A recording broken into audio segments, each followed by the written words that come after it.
Lalu ketika kita misalnya tertinggal atau terlewat sampai di Masjid Baitul Mu'tamar, muazzin sudah qamat, ya, lalu kita salat subuh berjamaah, bolehkah kita mengqadha 2 rakaat tadi? Maka ada yang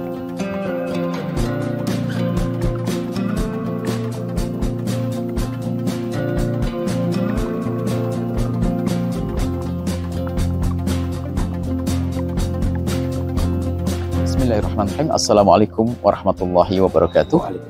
Alhamdulillah wassalatu wassalamu ala rasulillah habibina sayyidina Muhammad bin Abdillah wa ala alihi wa ashabihi wa mawalah. Amma ba'd. Alhamdulillah Nurul Azhar dan semua yang berjuang di dalamnya selalu ada inovasi-inovasi kebaikan.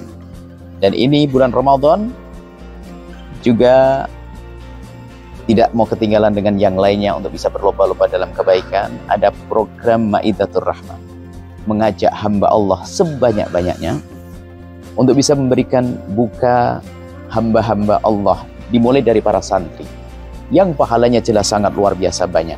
Maka kami harap yang menyaksikan video ini ikut bergabung.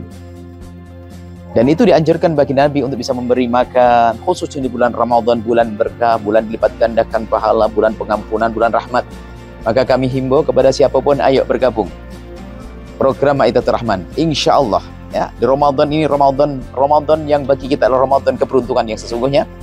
Rezeki semakin lapang, hati semakin lapang, semakin pahala semakin banyak insya Allah. Langsung ke Bank Rio Kepri Syariah, nomor rekening 82011166666, Bank Syariah Indonesia 66666666 atas nama Yayasan Tabung Wakaf Umat. Dan jangan lupa sampaikan kepada yang lainnya.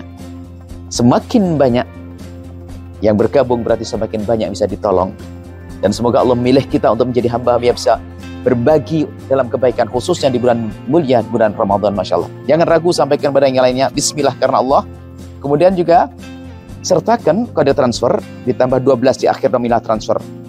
Konfirmasinya langsung ke nomor telepon 0852 6541 6060. Bismillah, jangan ragu karena Allah. Nuhibbuka fillah, mencintai Anda karena Allah. Assalamualaikum warahmatullahi wabarakatuh. Ya, betul ada riwayat ketika Nabi Muhammad berpuasa, lalu dia diundang, atau dalam riwayat lain ada tamu. Ya, lalu pada saat itu Nabi Muhammad membatalkan puasa sunnahnya. Ada 2 jawaban tentang ini. Yang pertama, riwayat itu tidak menyebutkan di bulan Sya'ban. Ya, jadi kejadian itu tidak terjadi di bulan Sya'ban, di luar Sya'ban. Yang kedua, di hadis lain, dan justru dari situ Nabi mengatakan al-mutatawwi'u aminu nafsihi. Ya, orang yang beribadah sunnah itu dia yang menjadi penanggung jawab terhadap dirinya dan amalnya. Kalau dia mau lanjut, lanjut. Kalau dia tidak lanjut juga tidak apa-apa. Toh ini adalah amal sunnah. Jadi setiap kita berpuasa sunnah, kita bertanggung jawab terhadap amal kita tadi, dalam artian kalau mau lanjut silahkan, kalau tidak juga tidak apa-apa. Toh ini adalah sunnah. Nah, apa yang diperbuat oleh Nabi ini menunjukkan bahwa Nabi sedang puasa sunnah, dan pada saat itu dia perlu untuk menghargai tamu, ya, atau menghargai undangan. Nah, maka pada momen itu dibatalkan oleh Nabi puasa sunnahnya. Tapi kalau wajib tidak boleh lah.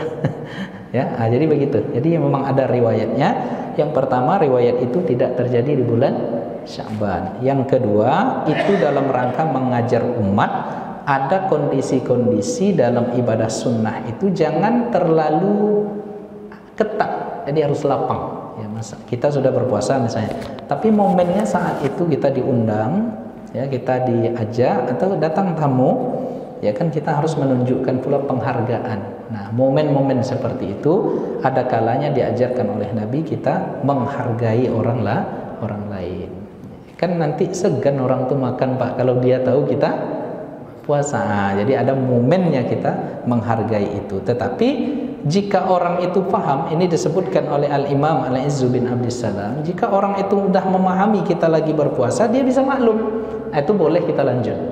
Ya, misalnya jemaah Masjid Baitul Mu'tamar sudah mengetahui kebiasaan bapak setiap hari Kamis puasa. Nah, itu mereka udah maklum dan mereka tak akan mengundang karena tak mengganggu ibadah bapak. Pasti diundangnya nanti mungkin bapak dibuat acaranya pada hari Rabu. Nah, itu tak masalah kita lanjut puasanya, atau kalau itu sudah rutinitas kita dan orangnya sudah memaklumi, boleh kita katakan bukan riak, saya lagi puasa, mohon maaf, itu boleh. Tetapi ya kalau misalnya hal itu bisa berefek kepada rasa-rasa tak enak hati tamu atau kita, maka boleh dibatalkan. Jadi situasi dan kondisinya tinggal dilihat saja bapak, begitu ya. Ada yang lain?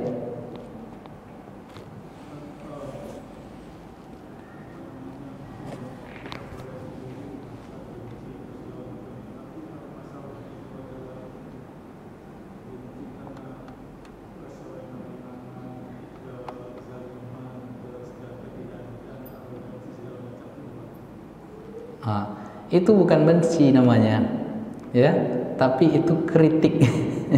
Kritik atau ketidakpuasan atau ketidaksukaan kepada kezaliman itu tidak masalah. Ya, misalnya ada pemimpin yang zalim atau ada laki-laki yang zalim, ada sahabat kita yang zalim, kita membenci kezalimannya, ya, itu tidak masalah. Tapi maksudnya di sini ada masalah-masalah kecil yang sampai kita tidak bertegur sapa, itu tak boleh. Nah, itu yang tak diampunkan oleh Allah. Tapi kritis dalam artian kita tidak diam terhadap kezaliman tertentu yang dilakukan oleh orang atau instansi atau apa, itu tidak masuk dalam kerangka benci tadi. Karena memang yang dilakukannya adalah yang dibenci Allah pula, ya. Jadi bedakan itu. Jangan nanti nampak apa, oh ini tidak boleh sehingga tidak kritis. Apa contohnya? Ini jangan-jangan nih tak boleh kita lanjutkan karena ini direkam. Misalnya ada ketidakpuasan dengan pemerintah, lalu kita kritik berdasarkan data-data, itu tidak masuk itu. Misalnya ada ketidakpuasan dengan kebijakan wali kota, lalu kita kritik, itu bukan benci sesungguhnya, itu hanya tidak mau diam dengan adanya mungkin kezaliman atau ketidakpuasan, lalu kita kritik di media sosial dan lain sebagainya. Itu bukan benci namanya, asalkan data-datanya jelas, ya, asalkan itu latar belakangnya jelas. Tapi itu bukan benci, ya. Kalau ketemu tetap salam, tetap apa, ya. Ini benci ini maksudnya ada masalah disimpan dalam hati sehingga tidak bertegur sapa. Misalnya saya benci ke abang nih karena abang tak mengingatkan saya waktu subuh ini, tak saya sapa abang lagi misalnya. Itu masuk itu, ya. Demikian ya. Baik. Ada yang lain? Silakan. Pak Haji biasanya selalu ada nih. Tumben pagi ini tak bertanya. Kalau tak bertanya lo masuk kaji deh, Pak. Baik. Ya, silakan, Pak. Ya.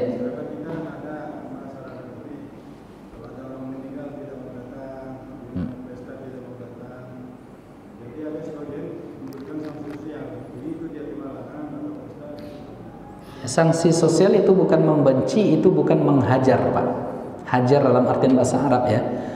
Hajar dalam bahasa Arab itu kita maknanya adalah kita tidak bertegur sapa, kita tidak karena ada yang tersimpan tadi, kita tidak bertegur sapa, ketika bertemu kita berpaling muka, itu yang tak boleh.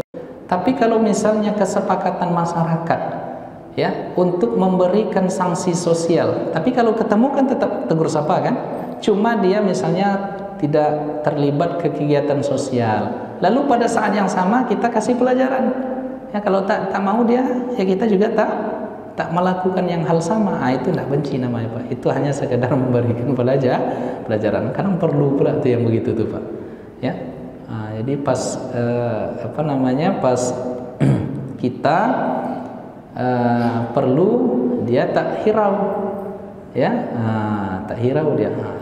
Kasih pula pelajaran pas dia perlu, mungkin dengan begitu nanti memberikan pelajaran sehingga dia aktif lagi di tengah sosial masyarakat, dia terlibat lagi. Itu bukan benci namanya. Baik. Demikian Bapak Ibu. ya, karena waktu sudah terang. Kita tutup. Sebelum kita tutup, mari kita bersolawat terlebih dahulu kepada Nabi kita Muhammad sallallahu alaihi wasallam. Sallallahu rabbuna ala nuril mubin Ahmad al-Mustafa Sayyidil mursalin wa ala alihi wa sahbihi ajma'in wa ala alihi wa sahbihi ajma'in. Wabillahi taufiq wal hidayah.